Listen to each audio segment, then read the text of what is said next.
Ottawa County won't be taking legal action to prevent Consumers Energy from closing its last coal-fired plant. The J.H. Campbell plant in Port Sheldon Township is currently set to close next month after operating for more than 60 years. News 8's Byron Tollefson has this story. This year, most commissioners have supported trying to delay this plant from closing early, but a majority didn't want to go as far as to take legal action. Ottawa County won't be going to the courts to try and prevent Consumers Energy from closing its last coal-fired plant in Port Sheldon Township in a 7-4 vote deciding against legal action. How can we prudently say we're going to give a blanket check to our litigators and move ahead without a full analysis of this case? I think it's imprudent. I think it's impulsive. Consumers is set to shut down the decades-old plant at the end of May and demolish it after, as the utilities company transitions to renewable energy. Earlier this year, the county board urged the Michigan Public Service Commission to consider delaying the plant's closure, which would happen years earlier than originally planned.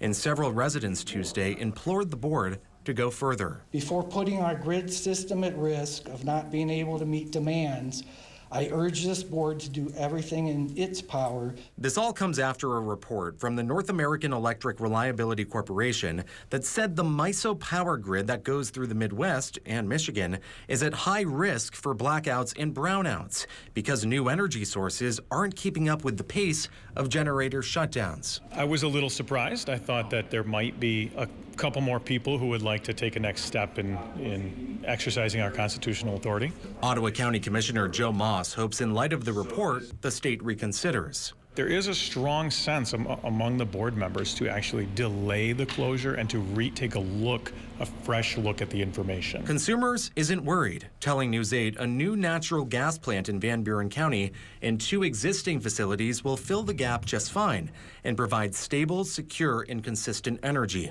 While the state and consumers appear poised to shut down the longtime plant as planned, commissioners say the Trump administration is looking into this and could get involved. I think we're going to have a much more satisfactory movement there than entering into expensive additional litigation. Still, Moss wonders how effective that would be, especially with the clock ticking. Well, that's where I'm a little unclear, and the other issue that I'm concerned about is the timing.